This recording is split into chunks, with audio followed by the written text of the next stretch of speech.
our first incredible guest for tonight, if you don't mind, ladies and gentlemen, our ambassador of good times, our soul-singing songwriter. Please welcome Voli K.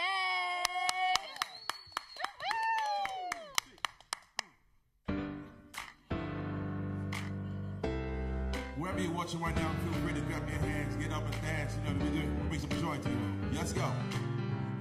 There's always that joy every morning when I wake up every day. I see you on my mind, yes, you're on my mind. Gratitude's the way to start my day. I get a bit lonely though, a bit lonely, with nothing more to say. So tell me if you wanna, so tell me if you need a new magic help is on the way. Let me hear you say peace and love in the morning, in the evening. Let's go. You can never steal my, oh, I said you can never steal my joy in the morning. You can never steal my joy in the evening. You can never steal my joy. You can never steal my joy. You can never steal my joy in the morning. You can never steal my joy in the evening. You can never steal my joy. See, you can never steal my. Your love is so amazing. Woo! And it could be low at times. It's the reality that you really want, so you gotta stand on this side. You get a bit lonely, so a bit lonely, with nothing more to say. So tell me if you wanna, so tell me if you need a new magic help is on the way. Let me hear you say peace and love in the morning.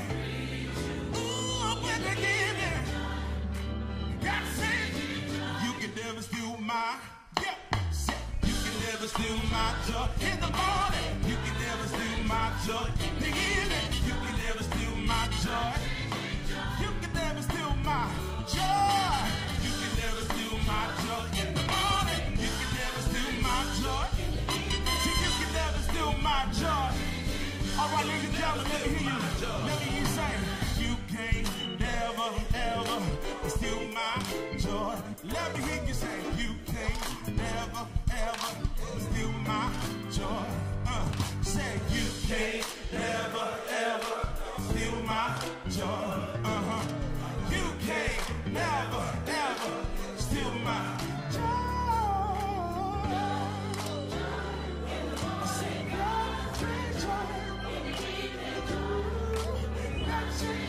See, you can never steal my, yeah. You can never steal my joy in the morning. You can never steal my joy in the evening. You can never steal my joy.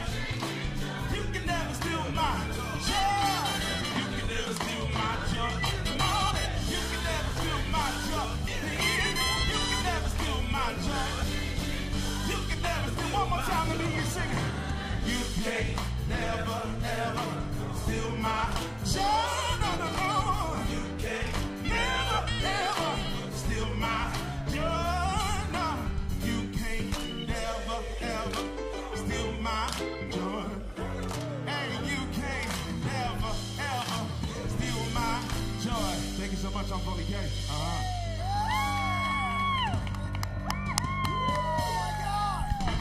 Yes. Man, come on down, brother. I've got to read this out because this is really beautifully written. All right, Voli K, a soul-infused singer-songwriter, bullied mercilessly in his community for looking physically different. He then became the bully before discovering acceptance through music and embracing his unique story. My man, please enlighten us about that. And welcome, Voli K, to the chat. Thank you so much. Thank you. Well, thank you so much for having me. I've got to catch my breath. That was incredible. I just did my cardio for the whole week. I can't feel my arms. I was clapping so hard the whole time. Thank you. Man, I can say that song's brought a lot of joy to my house. Absolutely. Hey, thank you so much. Thank you so much. Congratulations. Thank you so much. Thank you so much. It was a fun record to make. Shout out to my boy Jerome Farah, who's been monumental to the sound that we made. Shout out to Luke Maturi, Micah, Donnie, my band that's usually playing with us. How are these guys compared to your band? Oh, yeah, you know. The cream of the crop, mate. The mess. The mess. The hot mess. Yeah, so just going back, I think in life we all go through journeys and it's like particular moments in your life where you get at a crossroads and it's like you either allow it to break you or make you, really. And I think that's what happened to me at an early age, at an age of 15. You know, having to wake up every day hoping that you turn black because the rest of my family's black. So, and then like going to sleep every night, and then you're like thinking, oh, let's hope tomorrow I'll wake up and I'll be black. But obviously it doesn't happen. So every night it's still, you know, from the age of 4 to about 15 was a moment where I was just like constantly, you know, constantly crying every night, you know, crying because I was like, why am I getting bullied? Why am I getting teased at? Even by my own family, you know. And then obviously that it turned when I became the bully, so to speak, because I was a lot bigger than most people. So, and for that reason, I was like, I'll use my size. So, which is a natural thing to do, right? Yeah, that's right. I mean, it shouldn't be the natural though. No, you know what I mean? And then that's why I have fight or flight. That, you know. Exactly right. And I think as humans, our first way of sort of interaction or trying to survive is going through that, you know, survival mode and like do what you can, you know. But thank God for music, man. Like it definitely allowed me to convey my story. There's a whole bunch of music that I'll be releasing shortly. So watch this space on platforms, and it'll be like just stories of victory and some, you know, testimonials. So was there any one thing that like turned was there something that reframed it, or that sort of just turned that whole thing around for you? Was it music, or was it what helped you to get through that period? Man, great question. There was someone once told me the two most significant moments in your life is the day you're born and the second is the day the realize of why you were born. Wow. Right. And it was in that moment that I realized, man, I've been doing this all wrong. Like I'm not living for anybody else, you know. I should be doing this for myself and be proud of who I am and where I've come from and who my parents are and my origin, you know, and be proud to be Fijian and be proud to carry the beads of the islands and represent us, you know. And I think that's, I'm not getting emotional, it's just I'm out of breath. It's all good, man. Like seriously. COVID does that too. Yeah, if you see me crying, it's just sweat, believe me. No, we're actually doing onions back there for yeah, exactly. You know. I thought you were fighting onions, but anyway. But yeah, it's definitely not. It's been yeah. I think we all have stories, and I think that's the unique thing about being us as humans. And the reason why I love music, it breaks all those walls. You know, like if I hear, you know, if DB's going through some hard times, he jumps on the piano and he just lets it go. I can tell he's going through hard times because you can hear it by his emotions of the way he plays. Yeah, man. Yeah. And by the way you sing, or by the way Jem sings, you know. And I think that's the great thing about music, and I'm forever grateful. And also grateful for, you know, such platforms like Culture Pop, like yourselves, you know, being allowing us to get on this platform and convey our message and our music and our arts, and hoping that, in the hopes that we inspire someone else. Yeah.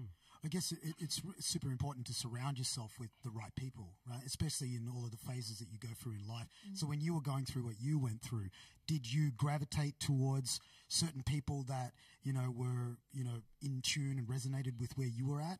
Because you were saying that you wanted to be black, and there's a lot of black people that want to be white. So it's this really weird conundrum. How did you find people that kind of like fit into where you were at? Yeah, good question, man. And you know, the funniest thing, right?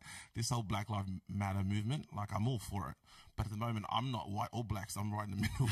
So it's like, is there a no color movement? Because that's me. But no, I mean, like I gravitated to people who are wholesome. What I mean by that is people that when you talk to somebody, the way they reply, they are hoping to understand. Most people reply in hoping to reply again. So they're nowhere looking to understand. They're nowhere looking to listen.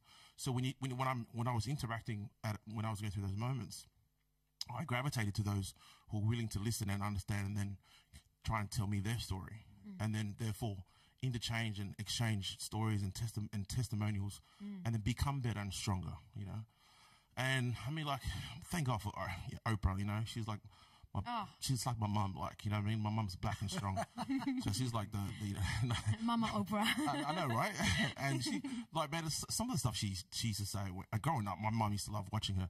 So primary school and stuff, I used to hear her, stuff like that. But also growing up in church and gospel music and, you know, and each their own. But for me personally, I can only say that I gravitated to those who are, you know, wholesome, who are willing to give from a place of a deep well of goodness. Yes. Yeah. So did you you grew up in church, Voli? I did. I grew up in church and started playing in the band at like age 8. 8? Yeah. Yeah. Up there on Sundays? Yeah, every Sunday. And like all my brothers were playing footy, and I was like, well, I want to play footy. Got to go to church. And my parents were like, no, you go to church. So I was like, oh man, if only, like, you know. But I'm grateful for that now, because it's definitely grounded me to the man I am today. Yeah, and it flows through your music, and you know what you're trying to say. And my gosh, that first song.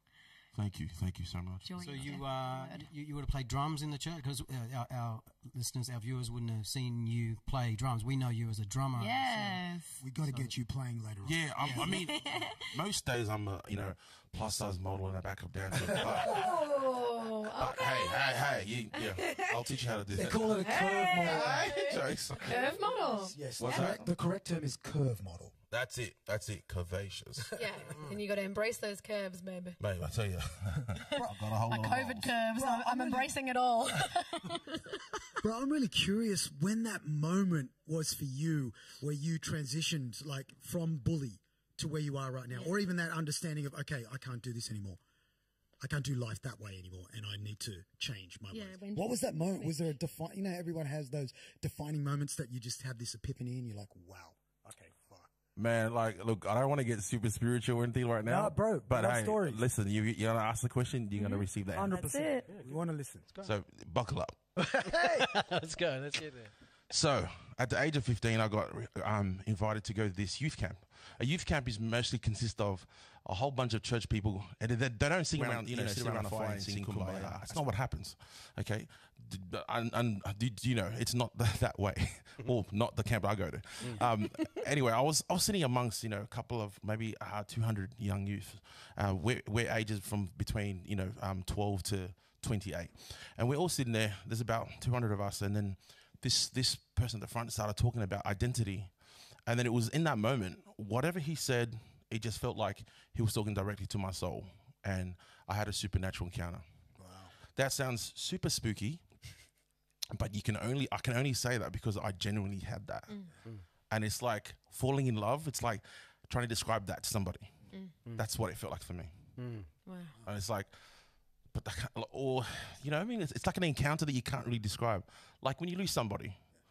It's hard to, it hurts, but how does it feel, to me, that's what that super encounter was, because I realized that who I belong to, who made me, why I was made, and who loved me more than anything. And from that, I moved forward in life. You know what I love about you, bro? I love that you promote this whole positive mindset on your YouTube channel as well too. I've watched a couple of your clips, and they're great. You're not just, out there putting out your music, but you're also imparting knowledge. And like, is that something that you want to carry on to, say, younger musicians, younger producers? So it's just not just about the music and also about the mindset? Yeah, man. And I think you definitely hit that on the head. I think it's about the way of life, Like, music is great, but then when you have, like, hip-hop has a culture, do you know what I mean? And I feel like that's what music should be. It should, one of the best sayings I've ever heard about music is the ability to create a thought without your permission. Oh, wow. And when you allow that to happen, it's amazing, like it's incredible. And it's like, I genuinely do want to inspire anyone that's listening, young or old, doesn't matter what color your skin is, whatever. And I just feel like the only thing you get to leave behind is your legacy. You know what I mean? So when they look back at my YouTube channels, hey, it's Voli K. And just giving that love, man. Yeah, but you are so inspiring, though. Thank you. Being around you definitely are an ode to positivity.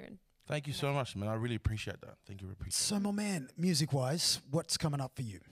Well, I'm in the steps. I've been so so privileged and honoured to be able to rent a space here at 301. You're our neighbour. Yeah, like literally next door. And I've been there for 2 months and a bit now, you know, and I've been creating and cooking a whole lot, and I'm just looking forward to releasing. There's a whole bunch of songs, and I'm just waiting for my managements to choose which songs I want to release first. Yeah, but I'm excited, and just there's a whole lot of goodness coming out. I actually love seeing your face when we walk into here. Yeah, and it's set the up this best. space. It's just like, yes. I know, they should just keep me here forever. Like, I should be the mascot for 301. Gee. Good morning, Voli. Yeah, Ron. Ron. Yeah. Shout out to Ron. I want to do something a little off the cuff, and this was not planned in our schedule at all because people need to hear you play. I would love for you to jump on that kit. Oh. Jump on that kit, my man, and Bro, slam I'm not us a like groove. Buddy, though. Come on, Bro, man. you're insane. Who are you? No, Who are you? You know, like, I'm that. You want to hear this? I want to hear this. Yeah, you want to hear this? Hey, always. You guys want to hear this? That's right. Yas. See, they said no. I heard a yas. This is